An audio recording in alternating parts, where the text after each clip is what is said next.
नमस्कार दोस्तों, स्वागत है आपका पोएम नगरी पर। आज मैं आपके लिए लेकर आया हूँ एक ऐसी प्रेरक बात जो हमें सिखाती है कि असली मजा आसान रास्तों में नहीं बल्कि संघर्ष भरे सफर में छिपा है। यह स्पीच आपके दिल को छू जाएगी और आपको हिम्मत से जीने की ताकत देगी। जिंदगी के असली मजे उनके लिए नहीं है जो फूलों की छां के नीचे खेलते और सोते हैं, बल्कि फूलों की छां के नीचे जिंदगी का कोई स्वाद छुपा है, तब भी वह उन्हीं के लिए है जो रेगिस्तान से आ रहे हैं और जिनका कंठ सूखा हुआ है, होंठ फटे हुए हैं और सारा बदन पसीने से तर है। पानी में जो अमृत वाला तत्व है वह वही जान पाता है जो धूप में खूब सूख चुका है, वह नहीं जो रेगिस्तान में कभी पड़ा ही नहीं। सुख देने वाली चीजें पहले भी थी और अब भी है। फर्क क्या है कि सुखों का मूल जो पहले चुकाता है और उसके मजे बाद में लेता है, उसे स्वाद अधिक मिलता है। जिन्हें आराम आसानी से मिल जाता है उनके लिए आराम ही मौत है।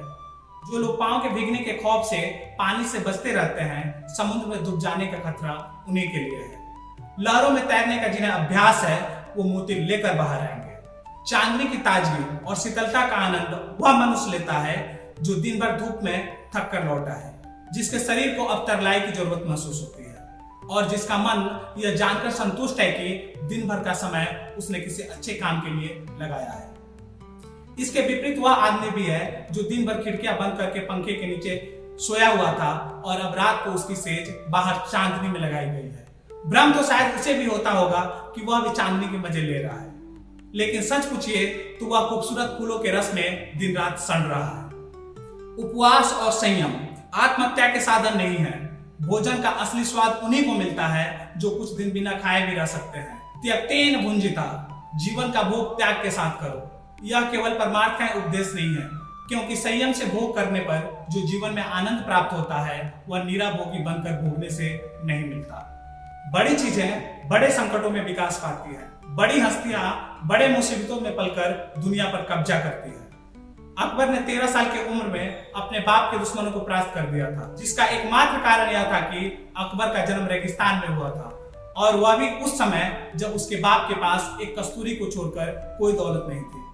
महाभारत में देश के प्राय अधिकांश वीर कौरवों के पक्ष में थे, मगर फिर भी जीत पांडवों को हुई, क्योंकि उन्होंने लक्षागृह की मुसीबतें झेली थी, क्योंकि उन्होंने वनवास के जोखिम को पार किया था।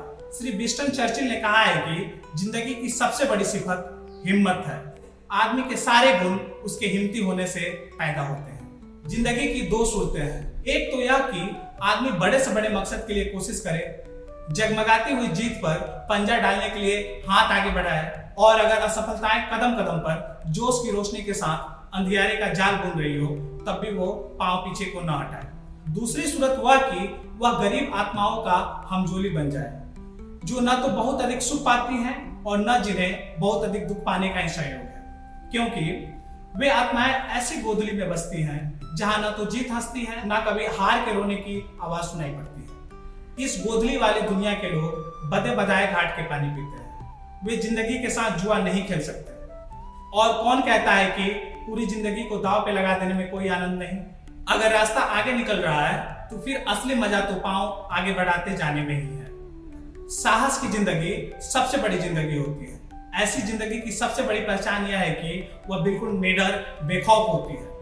साहसी मनुष्य की पहली पहचान यह है कि वह इस बात की चिंता नहीं करता कि तमाशा देखने वाले लोग उसके बारे में क्या सोच रहे हैं। जनमत की उपेक्षा करके जीने वाला आदमी दुनिया की असली ताकत होता है और मनुष्यता को प्रकाश उसी आदमी से मिलता है। अड़ोस पड़ोस को देखकर जीना यह साधारण जीव का काम है। क्रांति करने वाले लोग अपने उद्देश्य की तुलना न तो पड़ोसी के उद्देश्य से करते हैं, न ही अपने चाल को ही पड़ोसी के चाल को देखकर मध्यम बनाते हैं। साहसी मनुष्य उन सपनों में भी रस लेता है जिन सपनों का कोई व्यवहारिक अर्थ नहीं। साहसी मनुष्य अपने सपने उधार नहीं लेता, वह अपने विचारों में रमा हुआ अपनी ही किताब पढ़ता है। झुंड में चलना और चरना भैंस और भेड़ का काम है। सिंह तो अकेला होने पर भी मगन रहता है। अर्नाल्ड बेनेट ने एक जगह लिखा है कि जो आदमी यह महसूस करता है कि किसी महान निश्चय के समय वह साहस से काम नहीं ले सका, वह सुखी नहीं हो सकता। बड़े मौके पर साहस न दिखाने वाला आदमी बराबर अपने आत्मा के भीतर एक आवाज सुनता रहता है, एक ऐसी आवाज जिसे वही सुन सकता है और जिसे वह रोक भी नहीं सकता।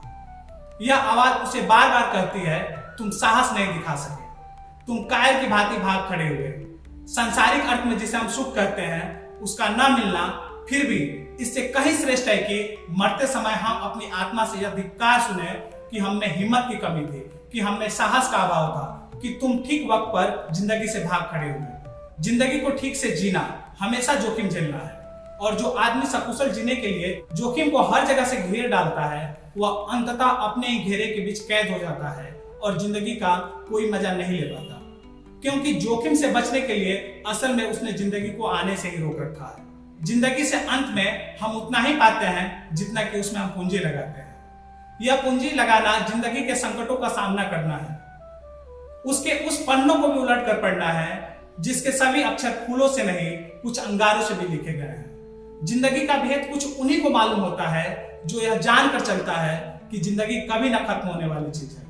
अरे वो जीवन के साथ को अगर किनारे की मरी सीपियों से ही तुम्हें संतोष हो जाएगा तो समुद्र के अंतराल में छुपे हुए मोती कोष को कौन बाहर लाएगा। दुनिया में जितने भी मजे बिखेरे गए हैं उनमें तुम्हारा भी हिस्सा है। वह चीज भी तुम्हारी हो सकती है जिसे तुम अपने पहुंच से परे मानकर लौट जा रहे हो। कामना का अंचल छोटा मत करो, जिंदगी के फल को दोनों हाथों से पकड़कर निचोड़ो। रस की निर्झरी तुम्हारे बहाए भी बह सकती है। यह अरण्य झुरमुट जो काटे अपनी राह बना ले, कृतदास या नहीं किसी का जो चाहे अपना ले। जीवन उसका नहीं युधिष्ठिर जो उससे डरते हैं, यह उनका जो चरण रोक निर्भय होकर लड़ते हैं। दोस्तों, जिंदगी का असली स्वाद तभी मिलता है जब हम डर को पीछे छोड़कर साहस से आगे बढ़ते हैं। अगर यह स्पीच आपके दिल को छू गई हो तो चैनल को सब्सक्राइब कीजिए और इस वीडियो को उन दोस्तों तक पहुंचाइए जिन्हें हिम्मत की जरूरत है। याद रखिए, साहस जिंदगी का सबसे बड़ा गहना है।